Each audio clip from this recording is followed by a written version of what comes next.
அன்பானவர்களே, இயேசு கிறிஸ்துவின் பரிசுத்தமுள்ள நாமத்தில் மீண்டும் உங்களை சந்திப்பது கர்த்தருடைய கிருபையே. நம்மிடத்தில் ஆண்டவர் எதிர்பார்க்கிற கேள்வி என்னென்று இன்றைக்கு நம்ம வேதத்திலிருந்து பார்க்கலாம். 40 நாட்கள் 40 கேள்விகள் என்ற இந்த நிகழ்ச்சியின் மூலமாக மறுபடியும் நம்ம ஒருத்தர் சந்திக்கிறோம். கர்த்தருக்கு ஸ்தோத்திரம். இந்த 40 நாட்களும் ஒவ்வொருவரும் ஒவ்வொரு விதத்தில் இந்த லெந்து நாட்களை அனுசரிப்பார்கள். நம்முடைய ஊழியத்தில் ஆண்டவர் கொடுத்த ஒரு தரிசனம், ஒரு நடத்துதல் தான் ஆண்டவராக இயேசு கிறிஸ்து தன் மனதிலிருந்து எழுப்பின கேள்விகளை தியானிக்கிறது. இன்றைக்கு ஆண்டவர் கேட்ட மற்றொரு கேள்வி, லூக்கா எழுதின சுவிசேஷம் 6ஆம் அதிகாரம் 32ஆம் வசனம். உங்களை சிநேகிக்கிறவர்களே நீங்கள் சிநேகித்தால் உங்களுக்கு பலன் என்ன? உங்களை நேசிக்கிறவர்களையே, அல்லாவிட்டால் உங்களை சிநேகிக்கிறவர்களையே நீங்கள் சிநேகிக்கிறதுனால உங்களுக்கு என்ன பெனிஃபிட்டு என்று ஆண்டவர் ஒரு கேள்வி எழுப்புகிறார். அதாவது ஆவிக்குரிய வாழ்க்கையில் நாம் கிறிஸ்துவை நெருங்க நெருங்க நெருங்க அவருடைய அச்சு அடையாளங்களை நம்ம ஃபாலோ பண்ண ஆரம்பிக்கிறோம்.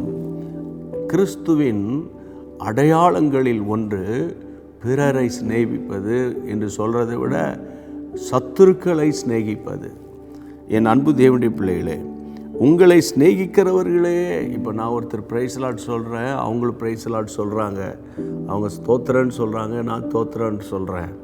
ஆனால் நாம் கர்த்தருடைய பிள்ளைகளே, தேவனை அறியாதவர்களை சிநேகிக்கிறதற்காக, அல்லாவிட்டால் நமக்கு சத்துருக்களாக இருந்தவர்களை சிநேகிக்கிறதற்காக தேவனிடத்தில் ஜெபம் பண்ண வேண்டியது அவசியம். 35ஆம் வசனத்தை நான் படிக்கிறேன். உங்கள் சத்துருக்களை சிநேகிங்கள்.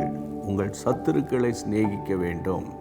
ஆண்டவருக்கு ஸ்தோத்திரம். யாக்கோபுக்கும் ஏசாவுக்கும் பயங்கரமான ஒரு கசப்பு, கிட்டத்தட்ட 20 ஆண்டுகள். பழைய ஏற்பாட்டில் ஒரு நாள் யாக்கோபு தன்னுடைய அண்ணனை சந்திக்க வேண்டிய ஒரு முக்கியமான ஒரு காலத்தின் கட்டாயம் அல்லது சூழ்நிலை. அப்போ இரவெல்லாம் ஆண்டவர்கிட்ட ஜெபம் பண்ணுறார், ஆண்டவரே என்னை ஆசீர்வதிக்கணும். விடிய காலத்தில் கர்த்தர் அவனை ஆசீர்வதித்தார். உங்களுக்கு தெரியும் அவர் என்ன ஆசீர்வாதத்தை கேட்டார் என்றால், ஆண்டவரே என் பிரதர் வருகிறார், அவரை நான் எதிர்கொள்ளணும். அந்த பழைய கசப்பு, அந்த பழைய வைராக்கியம், ஆண்டவர் அவரை விட்டு போகணும், என்னை விட்டு போகணும், ஒரு ஒப்புரவாக்குதல் வரணும். அப்படியே கர்த்தருடைய பிள்ளைகள், நீங்கள் நல்லா உங்களுக்கு தெரியும், ஆதியாகமம் 32ஆம் அதிகாரத்தில் அவர் இரவெல்லாம் ஜெபிக்கிற ஜெபத்தை பார்க்கலாம். 33இல் ஏசாவை சந்திக்கிற அனுபவத்தை பார்க்கலாம்.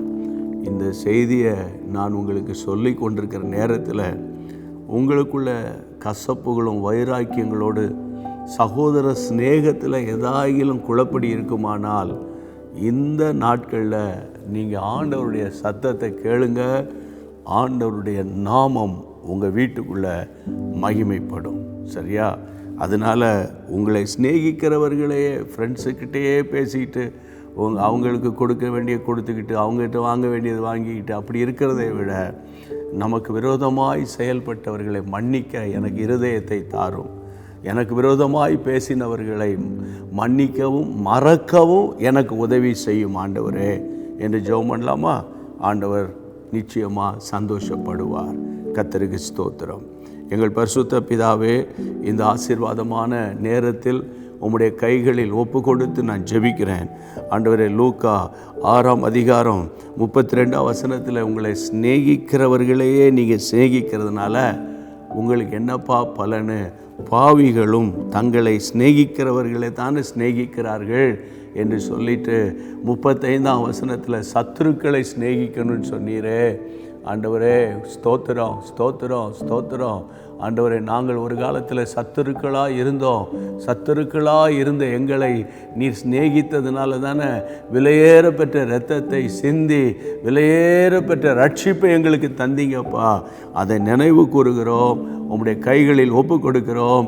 இந்த லெந்து நாட்களில் ஆண்டவரே, இந்த வசனத்தின்படி ஆண்டவரை நாங்கள் ஜெபிக்கிறோம். அதை வாழ்க்கையில் ப்ராக்டிஸ் பண்ணுறதுக்கு உதவி செய்யும். இந்த ஜெபத்தை கேட்டு நீர் பதில் அளிக்கிற தயவுக்காக உமக்கு ஸ்தோத்திரம், உமக்கு ஸ்தோத்திரம். இயேசுவின் நாமத்தில் பிதாவே, ஆமேன். என்னுடைய அன்பான வேண்டுகோள், உங்கள் நண்பர்களுக்கெல்லாம், வாட்ஸ்அப் குரூப்புக்கெல்லாம் இந்த லிங்கை ஷேர் பண்ணி அவர்கள் இன்றைக்குள்ளே இந்த செய்தியை கேட்க நீங்கள் உதவி செய்யணும். மீண்டும் சந்திப்போம். God bless you. அன்பான தேவனுடைய பிள்ளைகளே, இச்செய்தி உங்களுக்கு மிகுந்த ஆசீர்வாதமாக இருந்ததென்று நாங்கள் நம்புகிறோம். தொடர்ந்து எங்கள் செய்திகளை கேட்டு கர்த்தருக்குள் ஆசீர்வதிக்கப்பட ஜீசஸ் மீட்ஸ் மினிஸ்ட்ரீஸ் என்கிற எங்கள் யூடியூப் சேனலை சப்ஸ்கிரைப் செய்யுங்கள்.